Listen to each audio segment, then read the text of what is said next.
Semangat pagi, Bapak Guru Penggerak Indonesia. Pada kesempatan ini, saya ingin berbagi aksi nyata modul 4.1 Pemahaman dan Pengalaman Penerapan Budaya Positif. Salam sehat Bapak Ibu Penggerak Indonesia, salam kolaborasi. Semoga Bapak dan Ibu hebat senantiasa sehat dan penuh semangat. Perkenalkan Bapak Ibu hebat, saya Erni Rahayu, calon guru penggerak angkatan 7, kelas A 32F. Saya bertugas di SDN Muncul 01 di bawah kepemimpinan Ibu Siti Maslika, SPD MM. Pengajar praktik saya adalah Bapak Budi Hari Prasetya dan fasilitator saya Ibu Mutmainah. Latar belakang aksi nyata yang saya lakukan adalah sebagian besar murid di sekolah saya belum memiliki motivasi intrinsik. Murid-murid melakukan sesuatu untuk menyenangkan hati guru atau menghindari hukuman. Budaya positif yang diperlukan adalah karakter profil pelajar Pancasila. Tujuan aksi nyata yang saya lakukan adalah yang pertama, menciptakan murid yang merdeka dan memiliki motivasi internal untuk menerapkan karakter profil pelajar Pancasila. Yang kedua, menumbuhkan nilai-nilai kebajikan untuk menumbuhkan budaya positif di lingkungan sekolah. Tolak ukurnya adalah yang pertama, terbentuknya keyakinan kelas yang dibuat oleh guru dan murid. Yang kedua, murid menerapkan keyakinan kelas dengan penuh kesadaran. Yang ketiga, murid memiliki motivasi internal untuk menjadi lebih baik.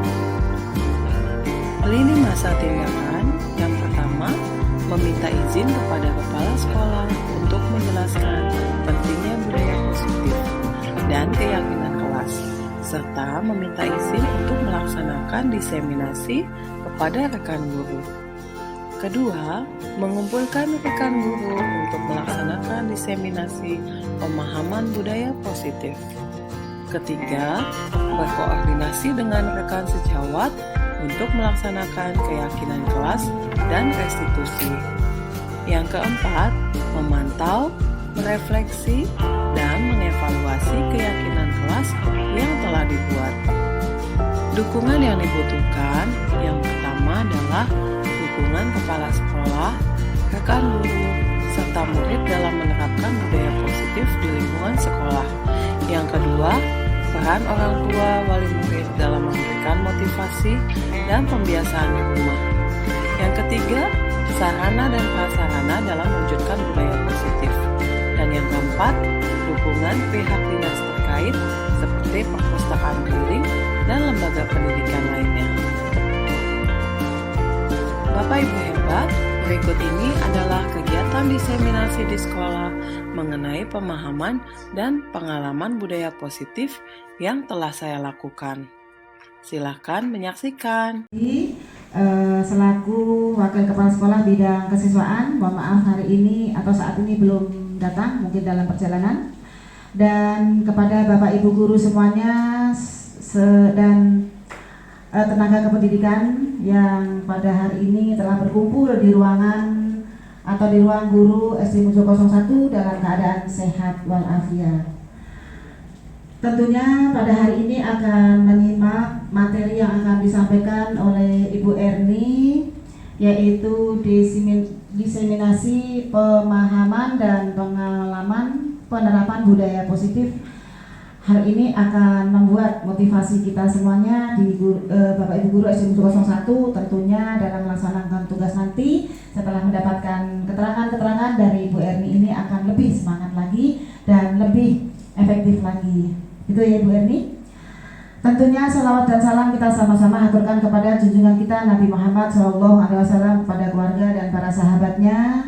Mudah-mudahan kita semuanya menjadi umat Nabi yang setia sampai akhir zaman dan kelak yaumil kiamat sama-sama mendapatkan syafaatnya. Amin, Allahumma amin.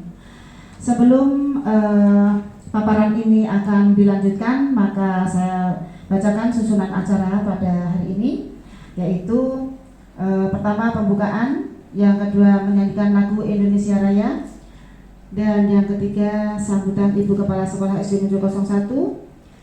Yang keempat, penyampaian materi dengan tema aksi nyata budaya positif. Dan yang kelima, sesi tanya jawab. Yang keenam, doa penutup. Kiranya susunan acara pada siang hari ini bisa kita mulai dari urutan nomor 1. Marilah diseminasi pada siang hari ini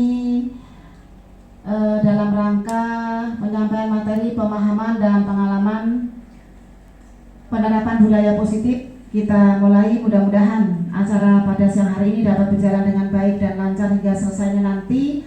Tidak ada kendala suatu apapun, contohnya listrik tidak mati begitu, dan kita semuanya sehat sampai selesai penyampaian materi tadi. Tentunya dengan izin Allah Subhanahu wa Ta'ala, mari kita berdoa bersama-sama. Yang beragama Islam membaca Quran surat Al-Fatihah, dan yang beragama non-muslim kami persilakan untuk berdoa sesuai dengan agama dan keyakinannya. Berdoa dimulai.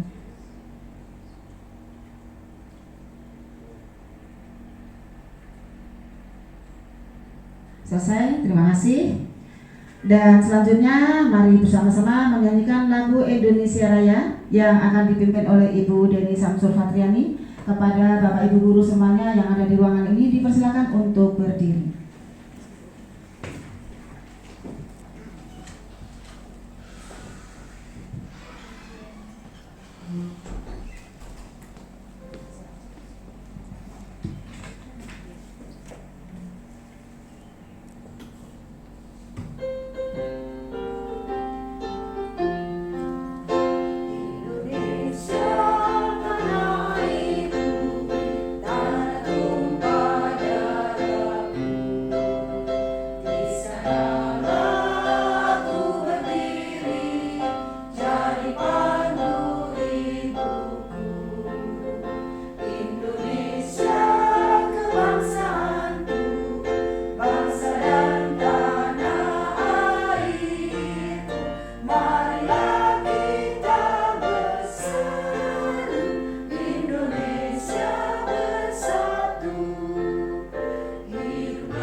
Bismillahirrahmanirrahim. Assalamualaikum warahmatullahi wabarakatuh.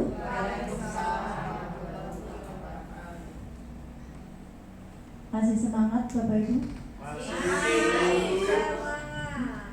Mana semangatnya? Sekali lagi, Assalamualaikum warahmatullahi wabarakatuh. Alhamdulillah, bersyukurillah wa ni'matillah, la haula wala quwata illa billah. Yang saya hormati Ibu Riko Istriatun Waka Kurikulum, yang saya hormati Bapak Petrus Warwadi Waka Kesiswaan, yang saya hormati Bapak Ibu guru serta karyawan SD Bunjul 1. Terkhusus di sini adalah Ibu Erni Rahayu yang hari ini sedang melaksanakan diseminasi pemahaman dan pengalaman penerapan budaya positif yang insya Allah akan disampaikan hari ini. Nah, Ibu yang saya hormati, hari ini adalah alhamdulillah kita masih diberikan nikmat sehat walafiat. Kita nanti akan mendapatkan tambahan ilmu lagi. Yang kemarin kita sudah mendapatkan ilmu dari Ibu Hope, praktek baiknya. Hari ini kita akan mendapatkan satu ilmu lagi dari nanti yang akan disampaikan oleh Ibu Erni. Kita doakan CGP kita, Bu Erni, Bu Hope, dan Bu Betty, mudah-mudahan tetap semangat, tetap sehat, dan tetap kuat melaksanakan tugas-tugasnya yang luar biasa. Tapi saya yakin Bapak Ibu guru semua adalah Bapak Ibu guru yang hebat, yang luar biasa, pantang menyerah ya Bu Erni ya.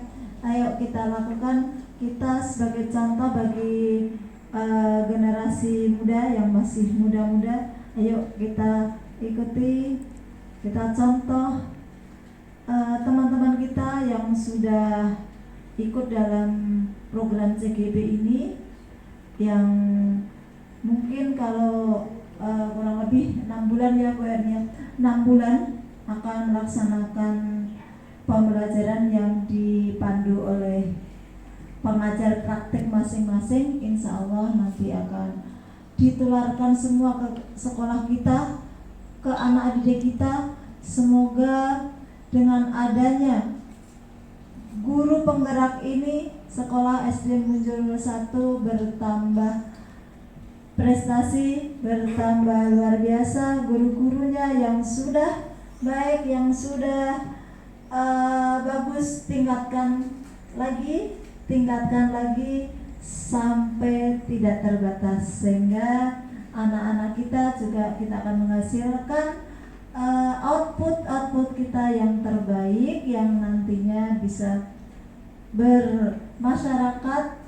Ilmu-ilmu yang dibawa, ilmu-ilmu yang didapat dari sekolah kita menjadi ilmu-ilmu yang bermanfaat di lingkungannya maupun pada diri sendiri. Terima kasih. Mari kita dengarkan sama-sama materi yang akan dibawakan oleh Ibu Erni Rahayu. Terima kasih dari saya, kurang lebihnya mohon maaf. Wabillahi taufiq wal hidayah. Wassalamualaikum warahmatullahi wabarakatuh. Semangatnya mana? Munjul 1.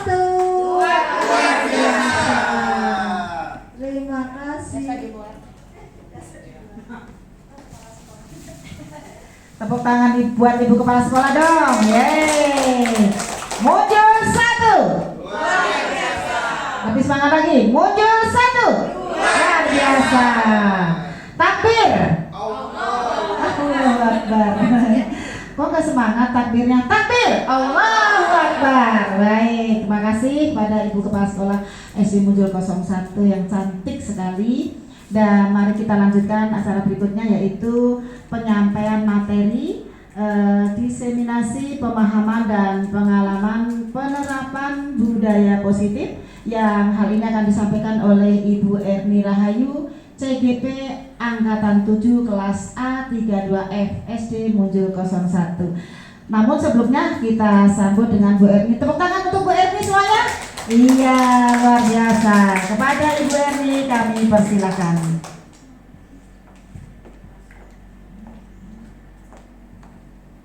Baik. Terima kasih kepada moderator yang cantik pada hari ini, Ibu Napsiatun. Boleh tepuk tangan juga buat Bu Nap dong, Bapak Ibu. Ya, siang-siang nih ya, tapi tetap semangat. Yang paling utama adalah semangat ya Bu Nap ya, betul ya? Oke, baik. Terima kasih atas kesempatan yang diberikan kepada saya, kepada Ibu Kepala Sekolah, Ibu Siti Masrika SPDMM, kemudian Ibu Riko Isratul SPD selaku Wakil Kepala SD Munjul 01 bidang kurikulum, kemudian Pak Petrus Purwadi SPD selaku Wakil Kepala SD Munjul 01 bidang kesiswaan, kemudian Bapak Ibu guru hebat dan Tendik, dan juga tentunya semua warga sekolah yang pada hari ini begitu penuh dengan semangat tentunya ya.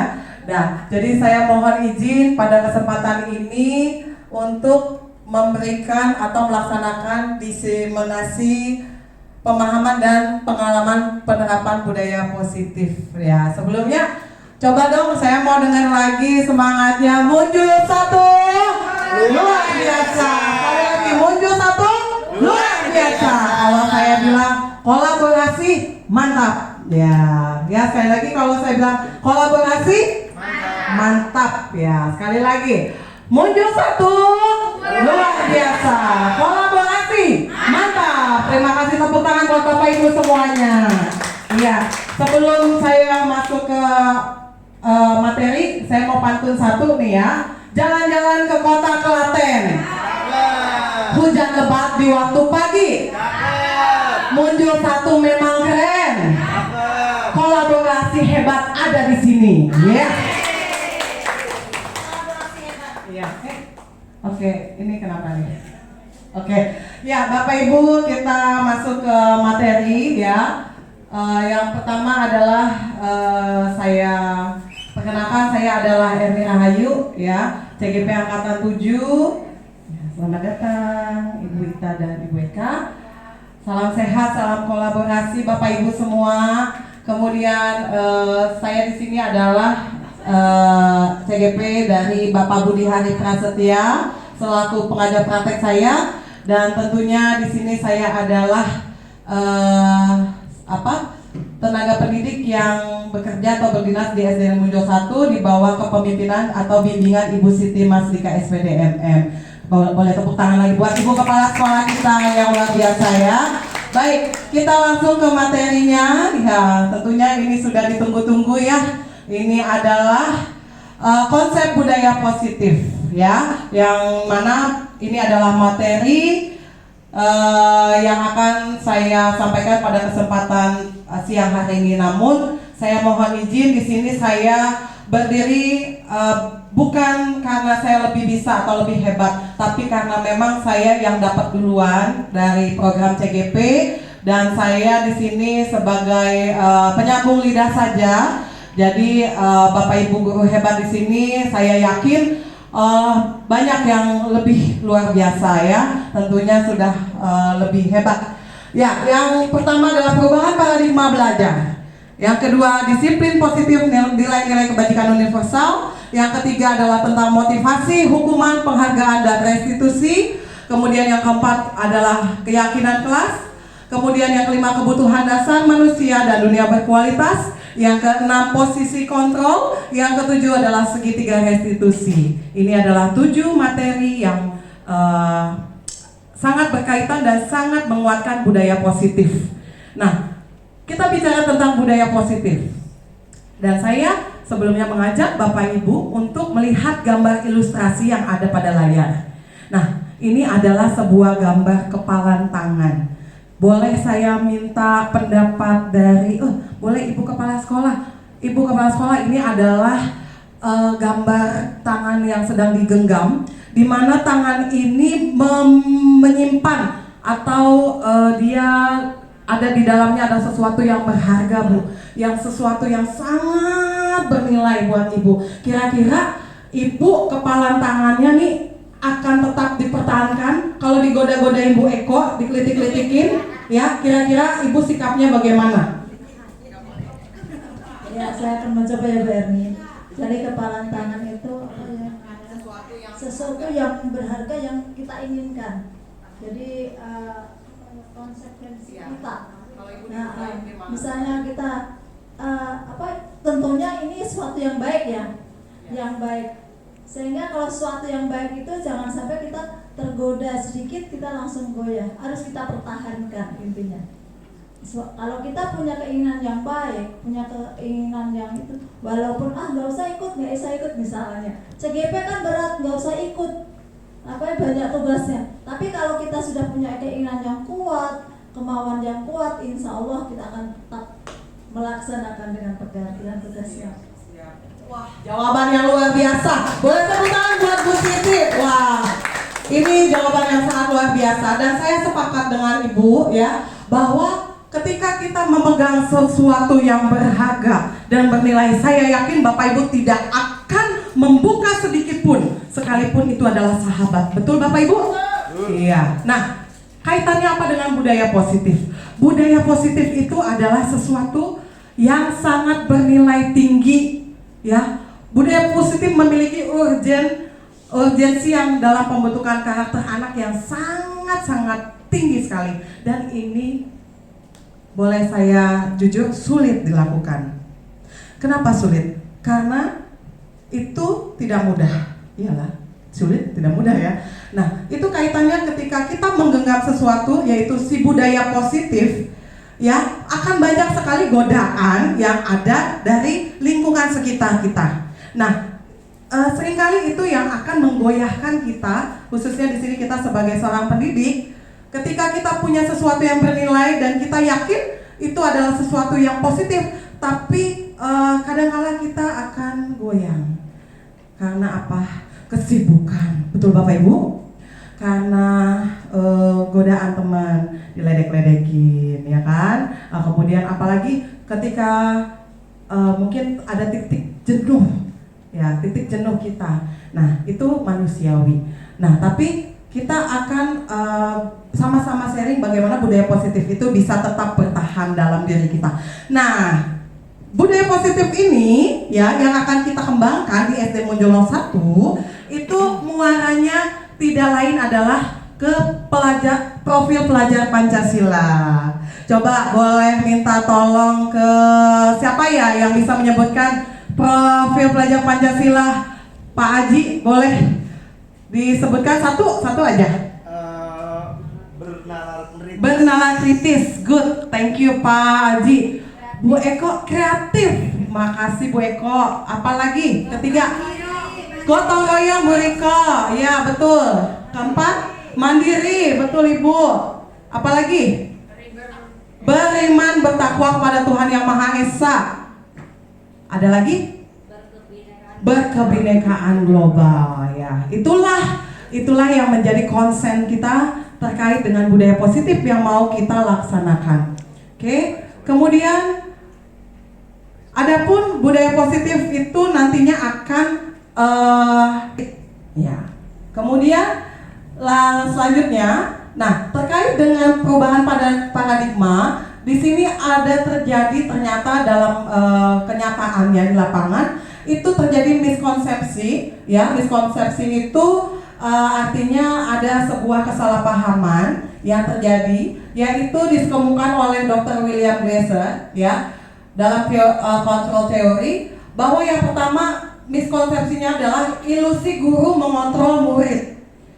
Apakah Bapak Ibu yakin ketika Bapak Ibu mengontrol murid, murid itu betul-betul patuh kepada Bapak Ibu? Ibu yakin? Tidak, Bu Endang, saya sependapat. Ya, karena kita tidak dapat memaksa, ya, tidak bisa memaksa. Seolah-olah aja kita melihat murid kita nurut, tapi kita tidak tahu isi hatinya dan isi kepalanya, ya. Kemudian yang kedua, ilusi bahwa semua penguatan positif efektif dan bermanfaat sama Bapak Ibu, ya. Dia merasa bahwa Bapak Ibu orang tuanya juga. Nah, tapi itu bagus, tetapi nanti ya ada efeknya. Ketika Bapak Ibu misalkan dimutasi, ya, pindah dan meninggalkan si murid, nanti murid itu kayak kehilangan jati dirinya. Nah, itu yang kedua. Kemudian ilusi bahwa kritik membuat orang merasa bersalah, ya, dapat memuakkan karakter. Jadi Bapak Ibu merasa bahwa kita kritik orang itu akan mendengar kritikan kita. Belum tentu, ya. Jangan-jangan dia malah tambah sebel sama kita, ya. Nah, jadi identitasnya gagal. Ya, murid kita ngerasa, ih, Bu Guru ngeritik saya terus, apa-apa salah, ya kan? Kemudian miskonsepsi yang terakhir, ilusi bahwa orang dewasa memiliki hak untuk memaksa. Jadi jangan sampai kita itu karena kita seorang dewasa dan murid kita, apalagi murid SD, jadi kita kayak punya power. Anak-anak mah pasti nurut nih, apalagi anak SD nih, ya kan? Gurunya salah aja tetap aja pasal 1 ayat 1, ya kan? guru selalu benar. Tapi saya yakin Bapak Ibu di sini tidak ada yang punya tidak ada yang punya prinsip seperti itu, ya. Nah, jadi tidak efektif, ya, jangka panjangnya. Jadi menciptakan permusuhan. Jadi murid kita nih, kalau dia pelanggaran kita salahin aja. Lama-lama jadi kita dimusuhin sama murid. Oke. Next. Nah, selanjutnya adalah di sini ada pendapat Stephen and Covey, ya. Nah, di sini kaitannya dengan sebuah perubahan. Nah, perubahan di sini adalah ada dua macam, yaitu adalah yang pertama, ya, ketika Bapak Ibu menghendaki bahwa kemajuan atau perubahan itu akan terjadi sedikit atau perlahan, Bapak Ibu akan melakukan ini perubahan sikap. Anak-anak dirubah sikapnya. Tapi apakah itu akan efektif dalam jangka panjang? Jawabannya tidak. Kemudian cara-cara utama kita. Nah, cara-cara utama kita lah yang kita ubah. Jadi dasarnya kita ubah sehingga mengubah kerangka acuan kita. Seperti itu. Lanjut, saya akan coba untuk menyimpulkan atau membuat garis besarnya. Saya mohon izin tidak dibacakan satu-satu, ya. Nanti akan saya berikan modul lengkapnya di bagian akhir paparan saya ini. Jadi intinya adalah stimulus respon ini adalah orang itu adalah take and give. Kamu kasih apa, saya kasih kamu. Itu stimulus respon.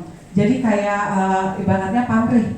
Tapi ketika teori kontrol, ya, itu murni adalah karena diri kita ini yang ingin lebih baik, atau kita yang bisa berubah dengan motivasi diri sendiri, ya, perbedaannya. Kemudian next. Oke, kita masuk ke poin atau materi yang kedua, yaitu disiplin positif dan nilai-nilai kebajikan universal. Ya, oke. Sebelum saya masuk ke materi yang kedua, coba muncul satu, luar biasa, kolaborasi, mantap. Ya, tepuk tangan lagi dah, tepuk tangan ya. Yang ngantuk ya, tapi saya yakin nggak ada yang ngantuk ya. Mudah-mudahan keyakinan saya nggak salah. Oke, disiplin positif dan nilai universal. Nah, di sini saya mau sharing ke Bapak Ibu, disiplin ini sering dikaitkan dengan hukuman, betul Bu Eko. Kalau kita taat berarti kita disiplin, nggak dihukum, betul. Nah, pertanyaannya motivasinya itu kalau hukuman berasal dari dalam apa dari luar? Dari luar, ya. Nah, kemudian apabila tidak dapat mencapainya diperlukan pihak luar untuk mendisiplinkan. Jadi intinya disiplin yang ingin kita capai adalah bagaimana disiplin itu terjadi karena kita yang ingin disiplin, bukan karena orang lain. Saya disiplin. Saya mau disiplin karena diri saya, tapi bukan karena dimarahin bu guru, ya, takut disetrap dan lain-lain. Nextnya, nah ini nilai kebajikannya ada 7, ya, ada 7 nilai kebajikan, ya, yang ini ada 7, ya, tapi saya tidak akan menjabarkan satu persatu. Nanti di bagian akhir ada saya berikan modul lengkapnya. Intinya adalah nilai-nilai kebajikan universal itu adalah nilai-nilai yang baik, nilai-nilai yang positif, nilai-nilai yang ingin kita tanamkan dan harapkan murid kita lakukan. Nah, yang kita pegang atau yang kita terapkan di sekolah khususnya adalah nilai profil pelajar Pancasila yang tadi Bapak Ibu sudah sebutkan. Itulah yang menjadi fokus kita atau misi kita. Nah, kita masuk ke materi yang ketiga. Ya, materi yang ketiga, motivasi perilaku manusia. Ya, nah, motivasi perilaku manusia. Nah, ini yang tadi masih ada kaitannya. Motivasi itu berarti apa? Motivasi Bapak Ibu? Dorongan, betul. Apalagi ada lagi? Semangat. Nah, motivasi, dorongan atau semangat, betul Bapak Ibu. Itu ada dua macam, yaitu yang internal, yang internal dan eksternal. Saya yakin Bapak Ibu sudah sangat paham, ya.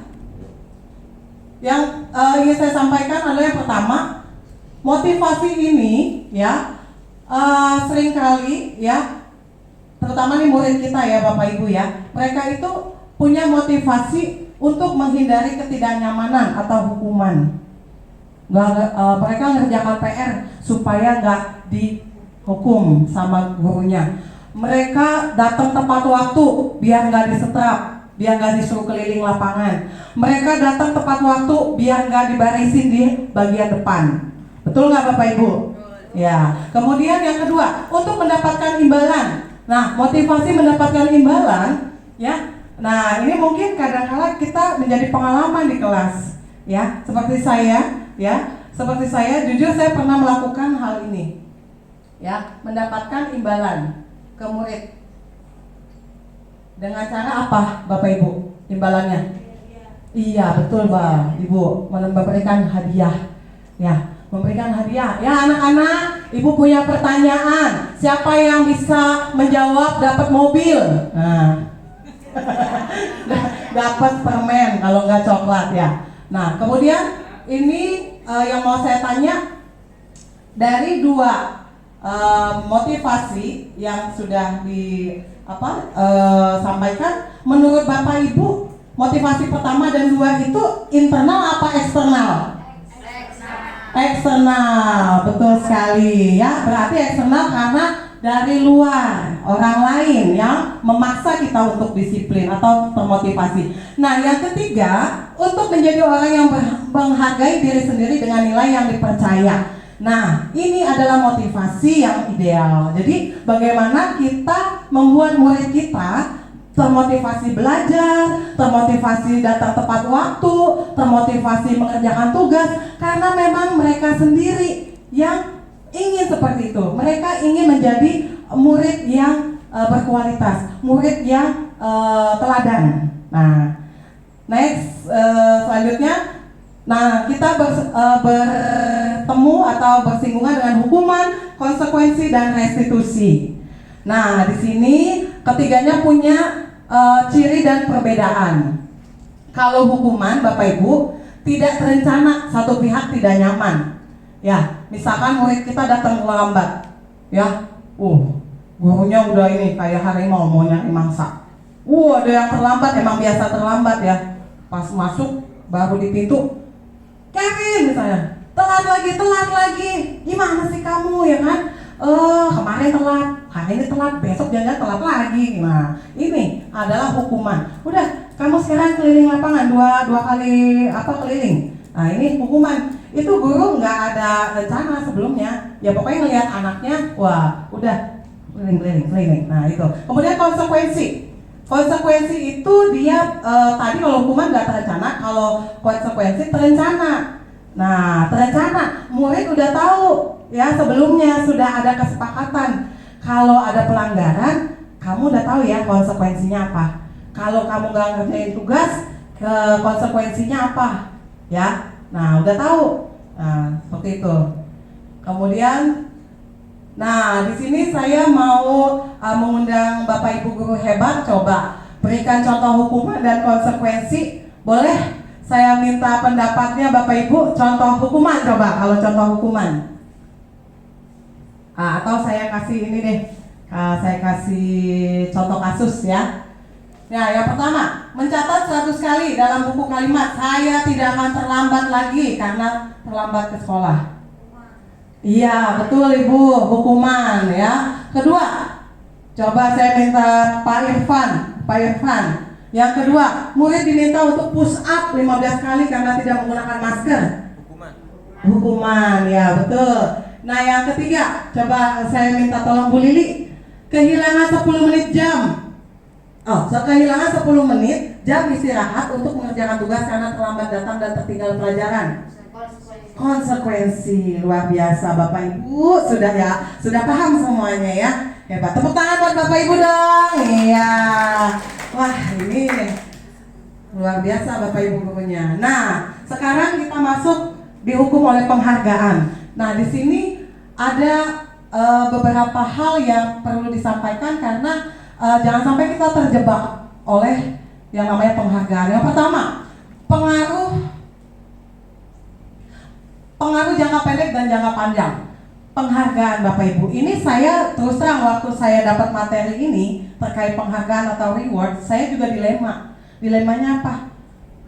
Kalau nggak boleh kasih penghargaan, ya gimana ya? Dilema ya. Kan anak-anak udah memberikan sesuatu usaha, ya kan? Nah, tetapi yang butuh ditekankan adalah keterkaitan dengan jangan sampai penghargaan atau reward itu yang menjadi fokus atau tujuan.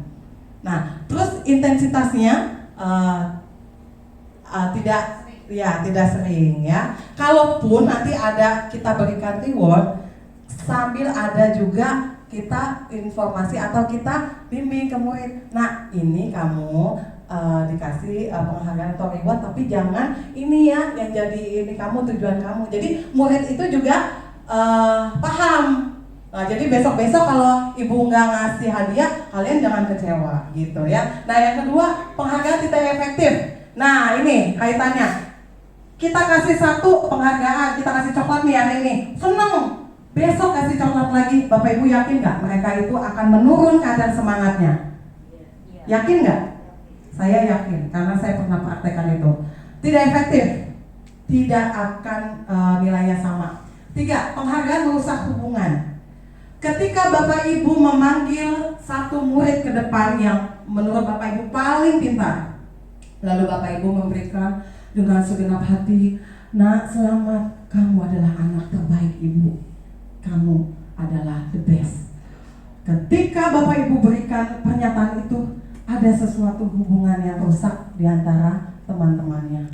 Sadar tidak sadar atau kita tidak sadari ya, itu bisa terjadi. Kemudian yang keempat, penghargaan mengurangi ketepatan. Nah, ini mengurangi ketepatan. Jadi gini, ketika ada yang tanya jawab nih, guru tanya jawab, kalau misalkan benar dikasih coklat, kasih nih. Tapi guru ternyata kehabisan hadiah. Ada yang benar juga, nggak dapat hadiah. Nah, jadi nggak tepat, ya. Kemudian lanjut, penghargaan menurunkan kualitas. Nah, ini sebenarnya kaitannya sama tadi. Ketika kita memberikan penghargaan nih, ada satu penelitian di mana seorang mahasiswa nih, dia melakukan penelitian ya untuk membuat sebuah buku. Dia diiming-imingi dapat hadiah. Dia semangat tuh, semangat. Tapi ketika di tengah jalan dia jadi down atau tidak semangat karena udah tahu nih hadiahnya ini. Tapi beda hal dengan mahasiswa yang dari awal dia tidak teriming-iming sama penghargaan. Pokoknya saya lakukan riset ini, membuat buku ini karena memang saya ingin membuat buku. Nah, motivasinya akan jauh lebih tinggi orang yang tidak mendapatkan reward. Yang terakhir, contoh kasusnya ketika di kelas kita memberikan sistem ranking. Ketika ada ranking 1 sampai 10, nanti ada ranking 2. Nah, yang ranking 2 ini bisa jadi dia merasa terhukum. Aduh, saya nggak dapat ranking 1.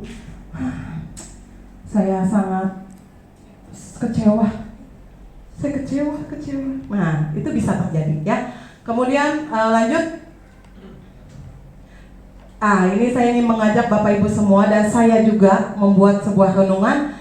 Ketika kita memberikan penghargaan kepada seorang anak, pada saat dia merasa bangga dengan pencapaian sendiri, maka kita akan mengambil kegembiraan yang saat itu sedang dirasakan secara alamiah. Ketika seorang anak kelas 1, dia sudah bisa membaca, saat itu kesenangan luar biasa pada anak itu. Tetapi ketika ada hadiah, ada reward diberikan, kesenangannya itu kadarnya akan berkurang. Dia akan menganggap, ya bukan itu, ya saya udah bisa, ya udah bisa. Tapi ini nih hadiah nih yang utama nih hadiah. Itu sesungguhnya kita sudah merenggut kebahagiaan yang hakikinya. Ya, oke ya. Lanjut. Nah, restitusi. Restitusi di sini Ini adalah proses menciptakan kondisi memperbaiki kesalahan. Kalau tadi hukuman, konsekuensi, ini ada namanya restitusi. Murid menjadi lebih memiliki tujuan, memulihkan dirinya setelah berbuat salah, menghargai nilai-nilai kebajikan yang dia percayai. Jadi kalau tadi hukuman, konsekuensi, nanti efeknya muridnya akan merasa down. Tetapi restitusi beda. Ketika restitusi terjadi, maka guru itu memulihkan dulu fisiknya, psikisnya dia, dipulihkan dulu. Jangan sampai dia terus-terusan membawa rasa bersalahnya dia. Oke, nanti restitusi akan dibahas lebih lanjut. Jadi saya agak cepat di sini.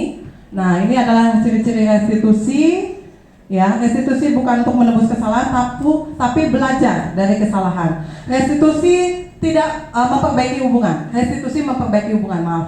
Restitusi tawaran bukan paksaan. Restitusi menuntun untuk melihat ke dalam diri. Restitusi mencari kebutuhan dasar yang mendasari ketindakan. Restitusi cara yang paling baik. Restitusi fokus pada karakter bukan tindakan. Restitusi menguatkan, kemudian fokus pada solusi dan mengembalikan murid pada kelompoknya. Ya, ini akan saya lebih cepat karena nanti ada video yang akan lebih membuka paradigma kita tentang restitusi. Oke, yang keempat adalah keyakinan kelas. Nah, budaya positif juga didukung keyakinan kelas. Nah, keyakinan kelas ini apa sih? Nah, keyakinan kelas ini saya mau mengajak Bapak Ibu membandingkan dengan peraturan kelas. Nah, pertanyaan saya boleh ke Bu Yati. Nah, Bu Yati nih guru senior saya yang jadi panutan saya nih. Bu Yati, kalau peraturan kelas menurut Bu Yati yang bikin siapa? Kita Bersama. Oh, luar biasa kalau bersama. Tapi identik biasanya siapa yang bikin? Dominan. Nah, guru. Oke, terima kasih Ibu pendapatnya. Nah, jadi saya ingin mencoba memberikan perbedaan antara keyakinan kelas dengan peraturan. Kalau peraturan, dominan itu yang membuat adalah guru. Ya, tapi kalau keyakinan kelas ini adalah hasil dari pendapat atau curah pendapatnya murid. Murid aja, mereka suruh berpikir kira-kira apa sih yang dibutuhkan supaya kelas ini, supaya pembelajaran kita enak, menyenangkan. Murid yang berpikir, murid yang memberikan ide. Nah, ini.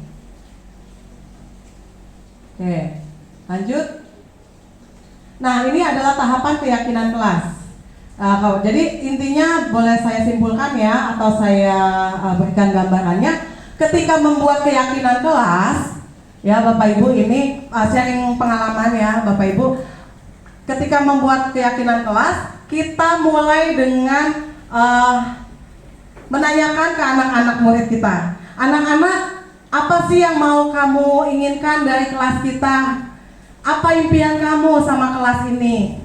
Ya, apa yang ingin kamu rasakan di kelas ini? Wah, pada jawab Bu. Rapi Bu, tertib Bu, menyenangkan Bu. Nah, kemudian kita kembalikan. Nah, sekarang gini. Kalau kita mau seperti itu, menurut kalian gimana caranya? Yuk, kita buat yuk keyakinan kelasnya supaya terwujud tuh tadi. Gitu. Jadi ini intisari dari keyakinan kelas tahapannya. Kita berdiskusi, kemudian curah pendapat anak-anak, lalu murid menuliskan keyakinannya masing-masing. Kita kasih sticky note ya, warna-warni. Kita minta anak-anak yang menuliskan ya. Kemudian murid menempel keyakinan di saksikan teman-temannya, ditempelin tuh ya. Kemudian tinjau kembali keyakinan kelas muridnya, lalu diklasifikasikan. Nah, nanti kan banyak tuh 32 anak, pasti pendapatnya, keyakinannya beda-beda. Nah, dari 32 itu tugas guru dan murid mengklasifikasikan. Misalkan nih ada 3 anak ini Bu, disiplin waktu, tulisan keyakinannya. Tidak terlambat, terus satu lagi menghargai waktu. Kira-kira itu satu keyakinan yang sama nggak? Nah, sama. Nah, kalau sama, nah jadi nanti akan mengkerucut. Nah, mengkerucut menjadi hanya sedikit. Dan untuk keyakinan kelas ini idealnya adalah 4-5 saja. Jadi jangan sampai kebanyakan. Ntar anak-anaknya malah nggak fokus kan, kebanyakan. Nah, cukup 4 Ya, 4. Nah, kemudian keyakinan kelasnya, kalimatnya adalah kalimat positif.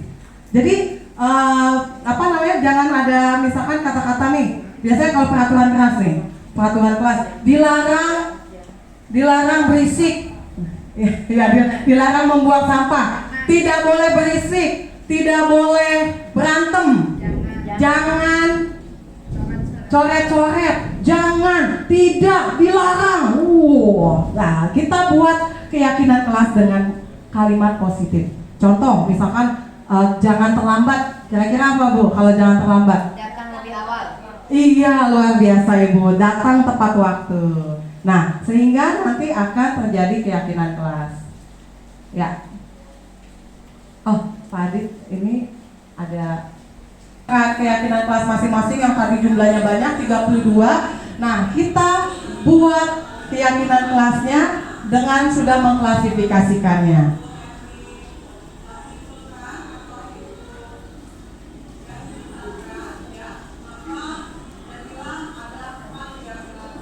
Ya, jadi dari 32 anak, Bapak Ibu, kemarin jadi 4 keyakinan kelas.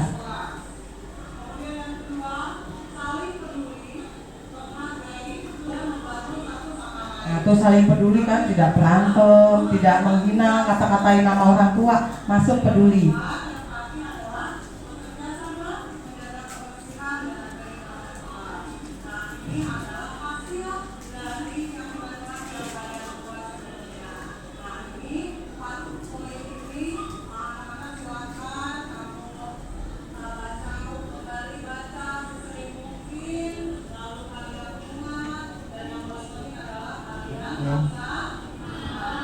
Ya, oke.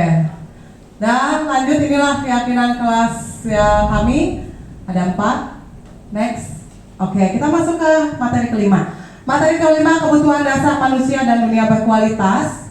Di sini ada 5 kebutuhan, yaitu kebutuhan bertahan hidup, kasih sayang dan rasa diterima, kebutuhan untuk diterima, kemudian penguasaan, kemudian kebebasan dan kesenangan. Ya, jadi kebutuhan bertahan hidup ini yang paling dasar, ya, makan, kemudian pangan, sandang, ya, kemudian kasih sayang, ya. Murid kita itu, coba Bapak Ibu, kadang-kadang mereka itu di kelas itu suka usil, ya, itu jangan-jangan kasih sayang di rumah itu kurang. Nah, kemudian penguasaan. Nah, penguasaan, ada anak murid kita yang di kelas itu menonjol. Dia pokoknya pengen yang paling hebat, yang paling pintar, yang paling dominan. Nah, biasanya tuh anak itu sangat haus dengan penguasaan.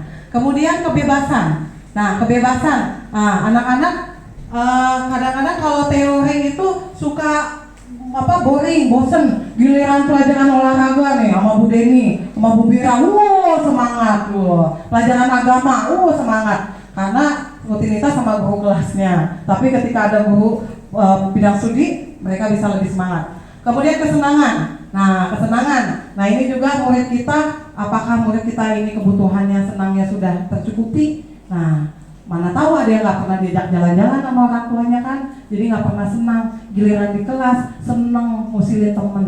Nah, itu ya. Lanjut. Nah, ini dunia berkualitas. Dunia berkualitas ini intinya adalah Bapak Ibu, mari kita mengajak murid kita untuk mereka merenungkan apa sih sebenarnya yang paling mereka sangat hargai, sehingga hidup mereka itu berkualitas.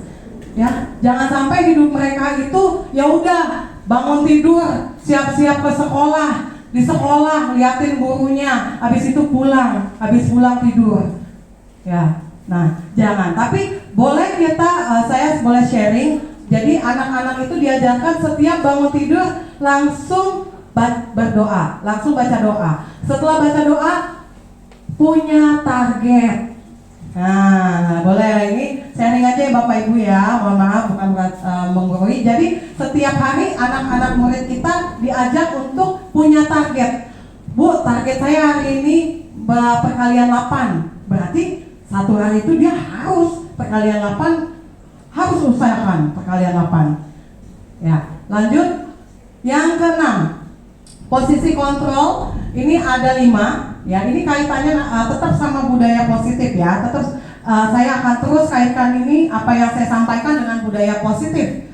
Artinya bagaimana kita bisa mewujudkan budaya positif. Di sini ada posisi sebagai penghukum, kemudian membuat rasa bersalah sebagai teman, pemantau, dan manajer. Nah, kalau sebagai penghukum, ya ini ciri khas kalimatnya. Ada murid ya terlambat. Kamu tuh selalu aja salah, terlambat aja kamu. Pusat. Nah, murid menjadi takut. Nah, kemudian yang kedua membuat rasa bersalah. Nah, ciri kalimatnya gini. Ada yang terlambat nih. Ibu sangat kecewa sama kamu. Kenapa sih kamu terlambat lagi? Halus, cuman nyakitin ya. Murid merasa tidak berharga. Ya, halus banget. Ibu sedih banget. Udah sampai pulang tuh sampai di rumah nangis muridnya. Ya, sedih karena disalahin ya. Kemudian teman sebagai teman. Sebagai teman, ayo bantu deh ibu dah. Ya, bantu ibu ya. Jangan telat. Ya, wah ibu kan malu. Tah ibu ditegur temen ibu. Tuh murid siapa terlambat mulu. Werni. Malu ibu ya. Nah, ini murid hanya bertindak untuk guru tertentu. Ya, jadi dia itu kayak ketergantungan. Ya, giliran misalkan Bu Yati nih mau pensiun, ini ada murid yang sayang banget sama Bu Yati. Giliran Bu Yati pas pensiun, meronta-ronta kayaknya hancur banget hatinya. Gak ada sosok lagi yang panutin ya. Nah, itu hati-hati Bapak Ibu. Boleh kita dekat sama murid, tapi tetap tanamkan motivasi. Kamu bukan karena ibu atau bapak kamu berkualitas atau maju, tapi karena kamu. Nah ya, kemudian lanjut, ini udah 3 ya. Kemudian pemantau.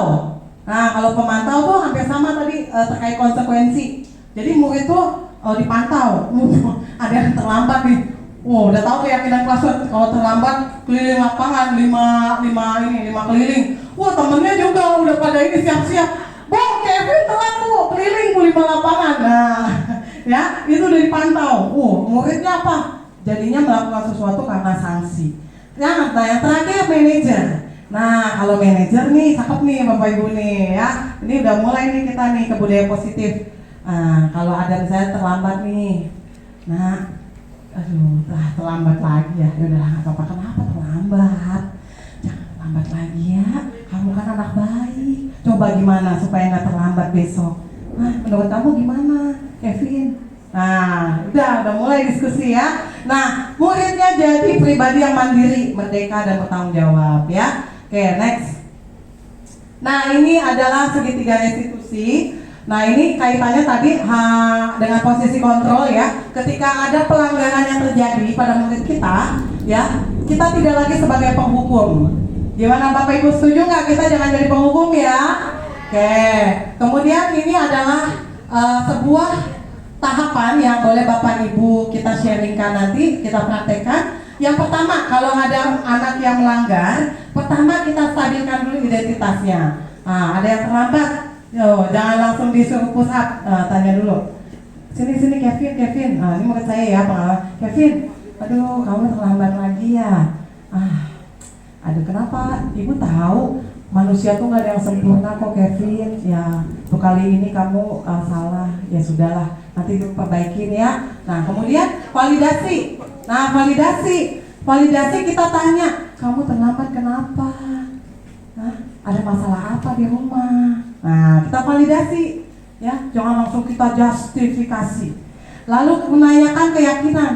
Nah udah gini deh. Kamu akhirnya terlambat kan? Kira-kira gimana besok supaya nggak terlambat? Bangunnya lebih pagi Bu. Kamu yakin kalau bangun pagi kamu nggak telat lagi? Yakin Bu. Nah, ya seperti itu. Ini adalah restitusi. Lanjut. Ini contoh restitusi. Ini ceritanya muridnya lagi jajan di kantin, mereka berselisih. Galak ya murid sekarang. Nah ini kasusnya jadi si Putri ini dibasahin jilbabnya sama ya Putra ya. Nah, ini cara guru melakukan restitusi.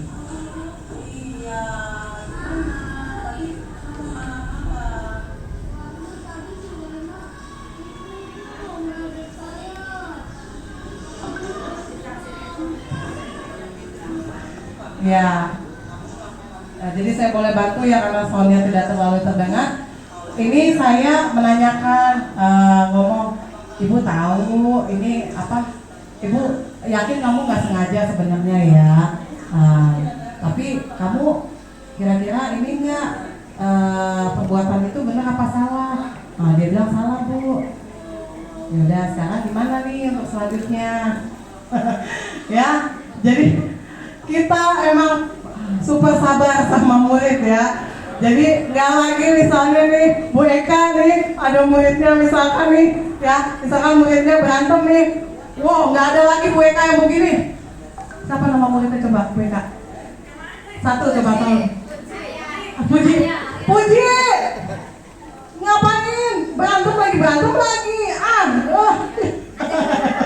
Nggak ada lagi Bu Eka gitu, dan saya yakin nggak Bu Eka apa lagi nih. Tapi dipanggil Puji. Kira-kira nih bisa nyata nggak Bapak Ibu lakukan? Saya yakin bisa. Walaupun kayak sinetron emang iya Bu itu emang apa? Iya artis ya. Oke, next ya. Oke.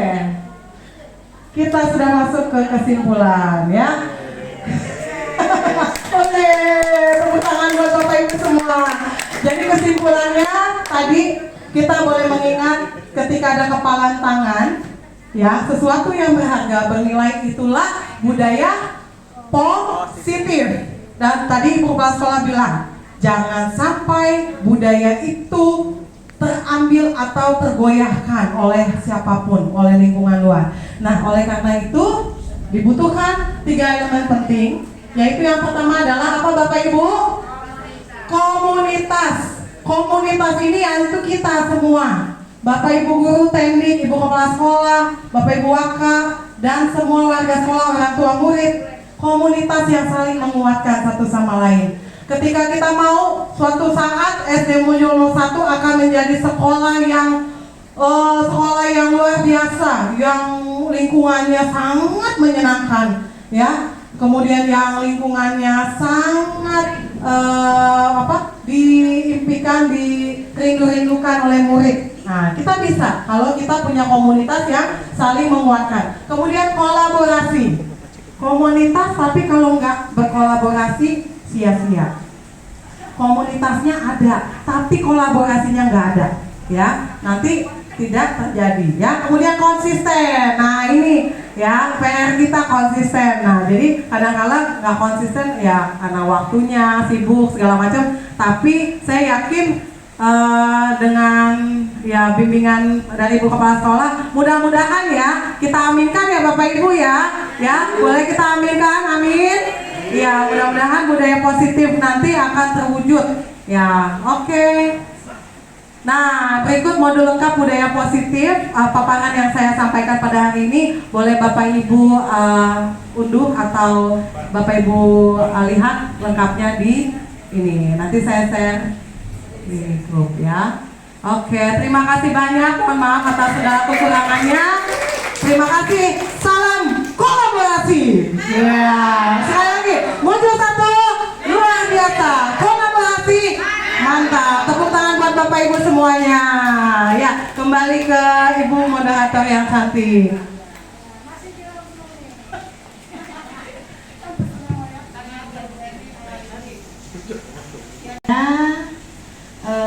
Hari ini kita mengikuti diseminasi pemahaman dan pengalaman penerapan budaya positif yang telah disampaikan oleh Bu Erni. Telah jelas sekali ya panjang lebar keterangan ini. Kira-kira apakah boleh Bu Erni boleh bertanya? Kiranya masih ada yang belum jelas atau mau bertanya, boleh ya dibuka ruang tanya jawab ya. Boleh, Bu Eko, silakan. Terima kasih Bu Naf. Assalamualaikum warahmatullahi wabarakatuh. Waalaikumsalam warahmatullahi Tadi sudah disampaikan tentang keyakinan kelas. Kemudian ada perbedaan antara keyakinan kelas dan peraturan kelas. Tapi biasanya di kelas tuh kayak saya gitu kan, awal mula itu bukannya keyakinan kelas, tapi kesepakatan kelas. Jadi yang saya tanyakan, apa perbedaan antara kesepakatan kelas dengan keyakinan kelas? Nah itu. Terima kasih. Wassalamualaikum warahmatullahi wabarakatuh. Baik, ada pertanyaan lagi Bapak Ibu yang akan disampaikan sebelum dijawab pertanyaan yang pertama. Baik, pada Ibu Betty dipersilakan.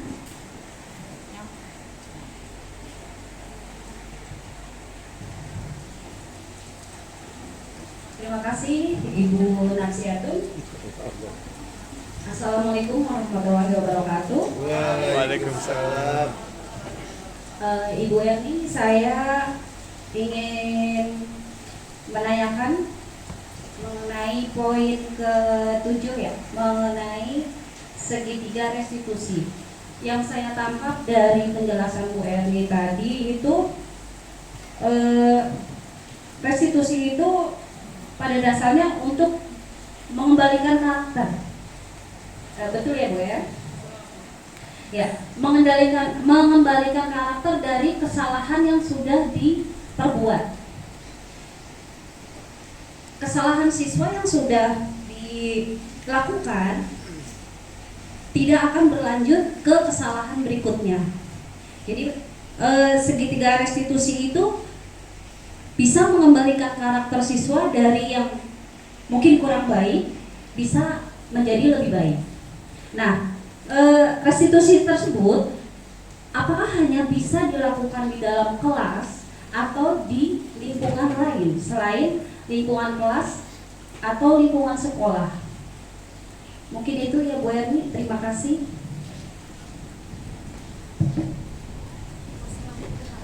Baik, terima kasih kepada dua guru hebat yang sudah bertanya, yang kalimat yang global, tapi di kesepakatan kelas itu yang tadi satu persatu itu adalah lebih rinci. Ya misalnya datang tepat waktu, tidak terlambat, atau menghargai teman, saling menghormati. Nah itu kan adalah kesepakatan. Jadi jawabannya adalah bahwa kesepakatan kelas itu berbanding lurus atau saling menguatkan dengan keyakinan kelas. Jadi tidak bicara tentang perbedaannya, tapi saling menguatkan. Oke. Terima kasih Bu Eko. Boleh tepuk tangan buat Bu Eko ya, Bapak Ibu ya. Kemudian pertanyaan yang kedua Bu Betty, tadi adalah berbicara tentang restitusi. Ya, restitusi ini tadi pertanyaannya apakah bisa diimplementasikan selain di lingkungan kelas? Ya. Jawabannya adalah bisa.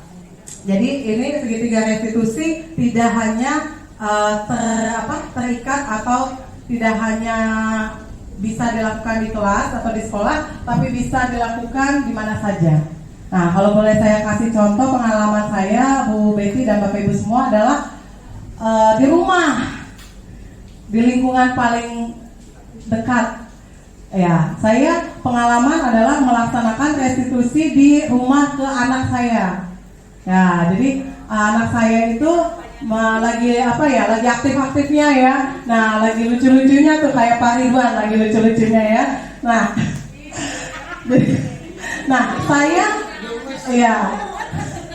saya mencoba apa betul sih restitusi ini bisa ampuh? Jawabannya puji syukur bisa. Ini anak saya umurnya 4 tahun, lagi aktifnya, pokoknya segala macam deh dia yang kemana-mana dan segala yang dia inginkan. Nah ketika nama anak saya Enrico ya, ketika Enrico misalkan melakukan pelanggaran nih, dia ini tuh coret-coretin tembok ya, coret-coret tembok. Dulu saya gini, Enrico, kamu coret-coret tembok, aduh temboknya jadi jelek, jadi kotor, ya ampun, udah. Kalau dia masih nyoret, kadang-kadang cuy. Ya, tapi itu saya sesali Bapak Ibu. Itu saya sesali. Nah, ketika saya mengenal restitusi itu, penerapan atau yang saya lakukan adalah saya panggil, abang sini. Abang nyoret-nyoret tembok ya? Oh, abang seneng ya nyoret-nyoret ya? Senang lukis ya bang? Ih, abang itu tulisannya bagus banget, hebat abang, hebat. Ya, mama tahu abang tuh pintar ya. Lukisannya bagus, warna-warni kayak pelangi. Nah, tapi bang, mama mau tanya, ini kalau temboknya dicoret-coret, nanti ada tamu, kira-kira bagus nggak bang? Oh enggak mah, jelek. Dia justru yang bilang jelek mah, gitu kan? Nah, terus gimana bang? Kira-kira ntar mau coret-coret tembok lagi? Nggak apa-apa lah bang, itu tuh dapur belum dicoret bang, gitu kan? Dapur belum bang, baru ruang tamu yang dicoret bang. Jangan mah, ini pengalaman loh bapak ibu, ini nyata ya. Dia bilang gini, jangan mah, ntar ini malu kalau ada tamu. Dia bilang gitu. Ya udah sekarang gimana bang? Iya abang coretnya di itu aja mah, di kertas gitu. Oh jadi abang di kertas aja, nggak di tembok lagi. Soalnya masih ada yang kosong. Kadang kita goda-godain malah, tapi ketika kita gituin malah orang itu malah kayak ini ya sadar sendiri, punya kesadaran. Nah itu dia kembali kepada identitasnya dia, seorang anak yang baik, seorang anak yang hebat, seorang anak yang luar biasa dan berharga gitu. Dari yang tadi anak yang nakal misalkan, tapi jangan bilang nakal ya. Oke, jadi seperti itu Bu Betty, jawaban dari saya. Terima kasih. Ya, kembali ke Ibu Moderator. Tepuk tangan buat Bu Erni yang hebat dong. Lepas amat tepuk tangannya. Terima kasih. Ruang sesi tanya jawab sudah ditutup. Oh, masih ada yang bertanya lagi? Oh, tidak ada. Lelah ya? Baik ya. Tidak ada yang lelah, semuanya masih semangat karena di sini adalah Bapak Ibu guru yang sangat disiplin, sangat semangat luar biasa dari pagi hingga absen jam 3, kadang setengah 4 masih absen tetap semangat. Apalagi Pak Haji absennya jam 6. Pak Haji, Pak Idit dan Pak Irfan ini kalau absen jam 7 malam masih semangat, luar biasa. Ya, ruangan ini adalah ibarat rumah kedua katanya begitu. Bahkan malah banyakan di sekolah daripada di rumah. Di rumah cuma kalau malam doang langsung tidur, tapi kalau di sekolah banyak aktivitasnya. Itulah guru-guru hebat SD Munjul 01. Tepuk tangan buat kita semuanya. Baiklah Bapak Ibu guru semuanya, sampai di sini diseminasi pemahaman dan pengalaman penerapan budaya positif oleh Ibu Erni Rahayu, CGP Angkatan 7 kelas A32F SD Munjul 01. Hebat sekali. Munjul 1 luar. Ini lemas, boleh gimana suaranya? Munjul 1 kolaborasi. Baik, sebelum ditutup oleh Pak Ustadz Ridwan, saya akan sampaikan sebuah pantun. Rasanya enak masakan opor. Laper ya? Dibawa mama pergi ke kantor. Guru penggerak adalah pelapor. Bergerak bersama jadi inisiator. Maksudnya melaporkan sesuatu yang telah didapat sebagai pelengkap CGP ini, maksudnya ya, dilaporkan kepada Bapak Ibu semuanya. Ini adalah laporan diseminasi tentang pengetahuan yang telah disampaikan Bu Erni itu. Bu Erni melaporkan kepada Bapak Ibu semuanya, begitu maksudnya. Masa ini apa? Opor, besok hari Jumat opornya. Baik, ya. Oh bukan pelakor. Pelakornya nggak ada di sini. Sudah pulang kampung. Baik ya Bapak Ibu guru, sampai di sini aktivitas kita, dan mari kita akhiri dengan pembacaan doa yang akan dipimpin oleh Bapak Ustadz Ridwan. Mudah-mudahan ya.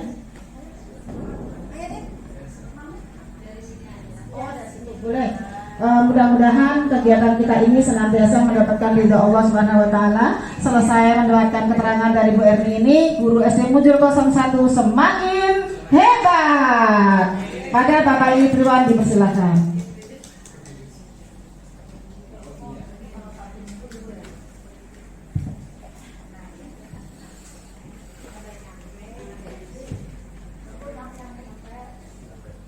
Assalamualaikum warahmatullahi wabarakatuh. Baiklah, Bapak Ibu sekalian, alhamdulillah hafalan dari Ibu Eni yang sungguh luar biasa, berjalan dengan lancar, berjalan dengan sukses. Dan marilah kita sama-sama berdoa semoga kita semua diberikan keberkahan dari Allah Subhanahu wa taala. Semua CGT termasuk Bu Eni juga sukses. Kita semua diberikan kesehatan oleh Allah Subhanahu wa taala. Baik, untuk yang beragama muslim silakan membaca surat Al-Fatihah, dan bagi yang beragama lain berdoa menurut keyakinannya masing-masing. Bismillahirrahmanirrahim. Ala hadiyah wa yadis salihah bisiril Fatihah. A'udzubillahi minasyaitonir rajim. Bismillahirrahmanirrahim. Alhamdulillahirabbil alamin. Arrahmanirrahim. Maliki yaumiddin. Iyyaka na'budu wa iyyaka nasta'in. Ihdinas siratal mustaqim. Siratal ladzina an'amta 'alaihim ghairil maghdubi 'alaihim waladdallin. Bismillahirrahmanirrahim. Alhamdulillahirabbil alamin. Hamdan syakirin, hamdan na'imin, hamdan yafi ni'amahu wa yakfi mazidah. Ya Rabbana lakal hamdu kama yanbaghi li jalali wajhika wa 'azimi sultanik. Allahumma shalli ala sayyidina Muhammad wa ala alihi wa sahbihi wa sallim. Allahumma inna nas'aluka salamatan fid din wa afiyatan fil jasad wa ziyadatan fil ilmi wa barakatan fil rizqi wa taubatan qabla al-maut wa rahmatan indal maut wa maghfiratan ba'dal maut. Allahumma hawil alaina fi syakaratil maut wa najatan minan nar wa aqwa indal hisab. Rabbana la tuzigh qulubana ba'da idh hadaytana wa hab lana min ladunka rahmatan innaka antal wahhab. Rabbana atina fid dunya hasanah wa fil akhirati hasanah wa qina azabannar. Subhana rabbika rabbil izzati amma yasifun. Wassalamun 'alal mursalin walhamdulillahi rabbil alamin. Terima kasih warahmatullahi wabarakatuh. Assalamualaikum warahmatullahi wabarakatuh.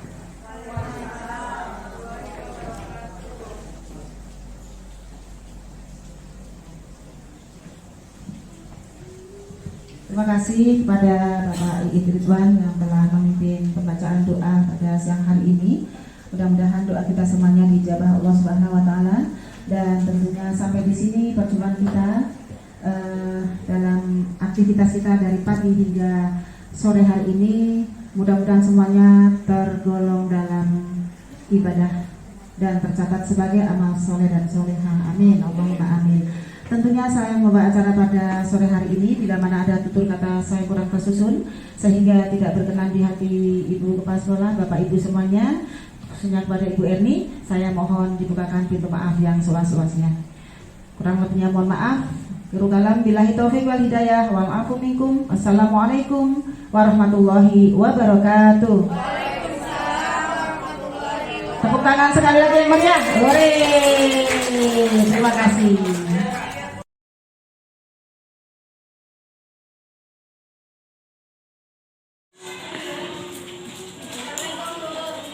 Waalaikumsalam, Kevin. Telat lagi. Kemarin terlambat, hari ini terlambat, besok telat lagi. Pusat 10 kali. Dah.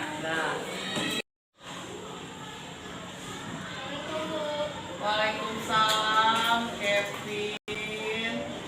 Terlambat lagi ya. Kevin gimana sih? Kamu kalau terlambat kerja, emang kamu nggak merasa bersalah? Kamu nggak merasa malu coba? Terlambat terus, nggak malu sama teman-temannya? Iya, gimana ya Kevin?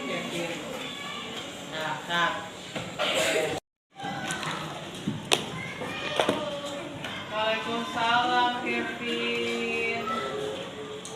Terlambat lagi ya? Nah, kok terlambat lagi? jangan. Ya, besok jangan terlambat lagi dong. Berarti bilang kali kemarin kalau dilihat seperti itu terlambat terus. Besok jangan terlambat ya, dulu ya. Oke ya, Kevin ya.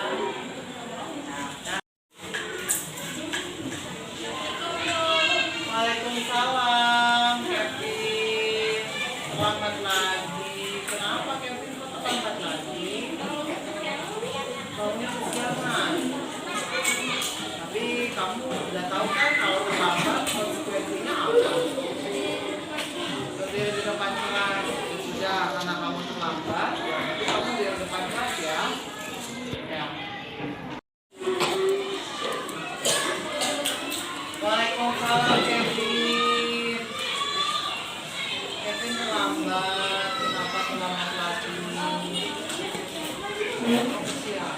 Emang semalam tidurnya malam banget ya? Malam tidurnya ya. Nah, sekarang coba Bu Heni mau tanya.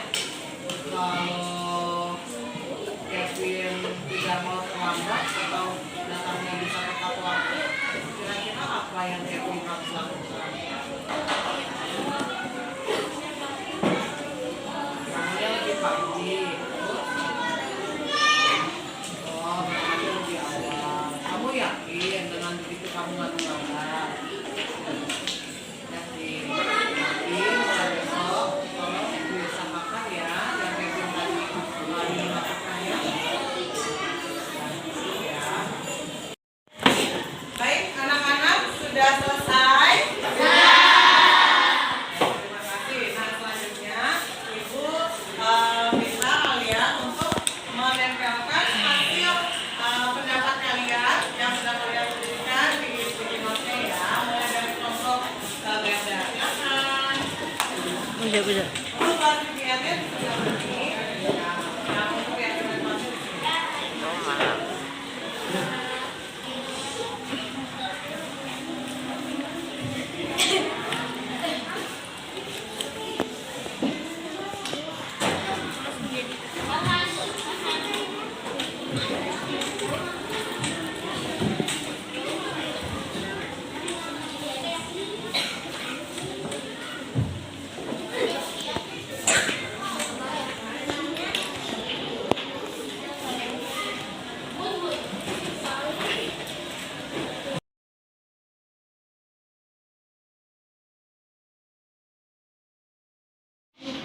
Ibu. Kenapa, Rena? Iya, Bu. Bu, tadi dia ngelirik saya, makanya saya siram dia, Bu. Enggak, kamu duluan. Enggak, kamu. Kevin? Iya, gimana? Tadi kamu marah-marah. Tadi si Rena itu tuh meledek saya.